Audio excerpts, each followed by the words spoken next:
여러분, 대한민국의 노인 빈곤율, 와, 장난 아닙니다. 문재인 정부가 가장 예를 많이 드는 OECD 경제협력개발기구가 37개국이거든요. 그 37개국 중에서 가장 높습니다. 43.4%예요. 노인 10명 중에 4명 이상이 빈곤에 시달린다, 이런 얘기가 되는 겁니다. 야, 생각했던 것보다가 엄청나죠, 여러분. 이 노인이라고 이야기하면 일반적으로 65세 이상 인구를 말하거든요. 그런데 65세 이상의 빈곤율이 이 정도로 크다는 건 도대체 뭐를 했느냐, 이런 얘기를 자꾸 할 수밖에 없어요. 베이비 부모 세대들은 사실 산업의 역군으로서 대한민국 경제를 살린 장본인들이에요. 그런데 이들에게 무슨 일이 일어났길래 이렇게 빈곤할까? 10명 중에 4명이 넘게 빈곤하다고 하니까 이게 말이 안 되는 거죠. 말이 안 되는 거예요. 도대체 뭘 했길래 이러냐? 여러분, 이 베이비 부모 세대들, 대한민국 노인들 진짜 많이 했어요. 그러니까 빈곤할 수밖에 없는 겁니다. 왜냐고요? 이들은요, 나 같은 사람이 되면 안 되겠다, 그 생각에 자식 교육에 많은 돈을 투자합니다. 굉장히 많은 돈을 투자해요. 오죽했으면 우골탑이라는 게 나와요. 우골탑. 소를 팔아서 대학을 보낸다는 의미의 우골탑이잖아요. 바로 이 세대들이 그렇게 번 돈을 몽땅이 아니라 빚까지 내서 말입니다. 그 자식들을 가르쳤어요. 그 자식들을. 그런데 그 자식들이 이제 노인들, 아버지 엄마를 돌봐야 될 시기예요. 그런데 문제가 생긴 거예요. 금융위기 뻥 터졌죠. 외환위기 터졌죠.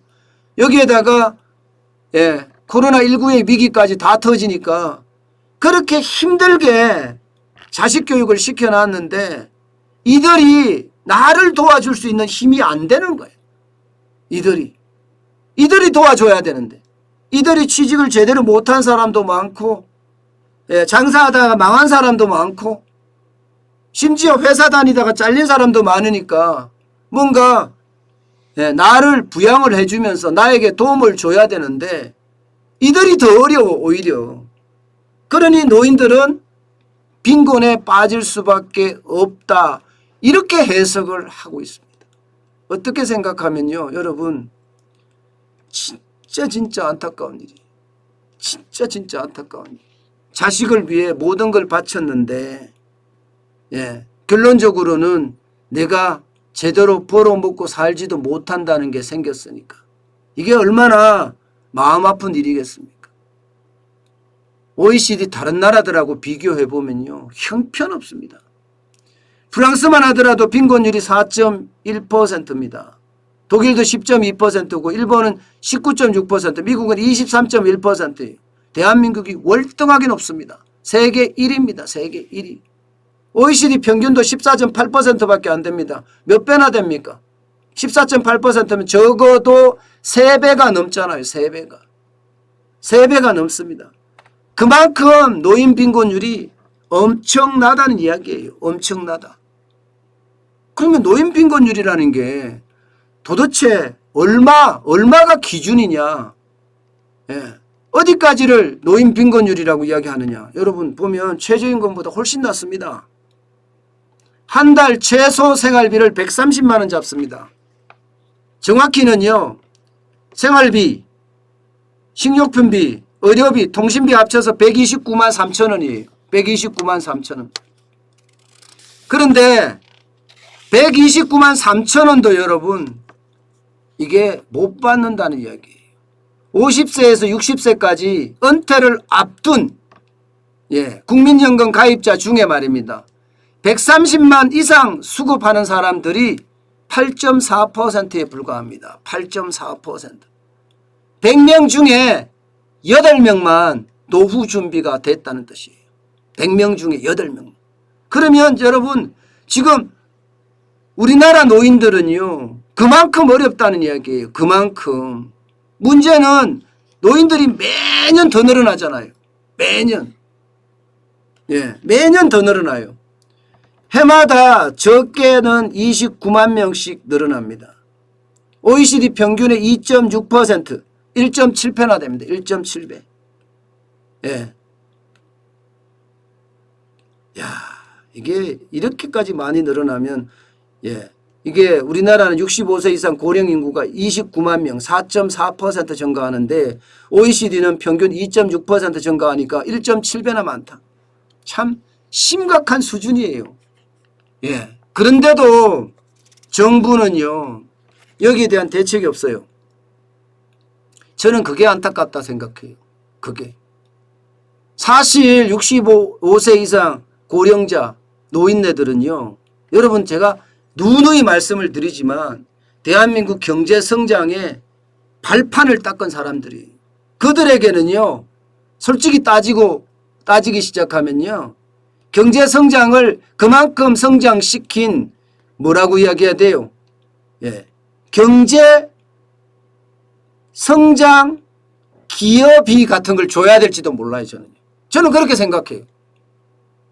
지금처럼 재난지원금에서 마구 뿌릴 것이 아니라, 예. 저는 오히려 그들에게 그런, 예. 경제 성장 기여금 뭐 이런 걸 만들어서 줘도 아깝지 않다고 생각을 합니다. 물론 저는 현금을 살포하는 것 자체를 별로 싫어하는데요. 예. 싫어하지만 아예 일할 능력이 없는 사람들에게는 그렇게 해서라도 노인 빈곤을 좀 해결해 줘야 되는 것 아닌가요? 문재인 정부처럼 저렇게 해서는 안 돼. 그리고 65세는 요즘 노인도 아닙니다. 65세, 70세까지는 노인도 아니라고 해요. 그러면 그들에게 적합한 좋은 일자리도 좀 만들고요. 좋은 일자리도. 저는 그런 게 그 어느 때보다 필요하다고 생각합니다. 그것만이 여러분, 예, 일자리가 있다는 건 여러분 행복한 거예요. 내가 그전에 뭘 했든지 상관없습니다. 내가 장관을 했든 내가 사장을 했든 내가 근로자를 했든 상관없어요. 나이가 65세가 넘어가면요 평준해집니다. 그러면 그들에게 적합한 일자리를 만들어준다든가 이런 게 정부의 역할이거든요. 노인 빈곤율이 이 정도로 커질 때까지, 예, 그야말로 푼돈만 던져주면서 살아라 이렇게 했다는, 예, 정부의 어떤 행태가 저는 가히 못마땅합니다. 진짜 답답합니다.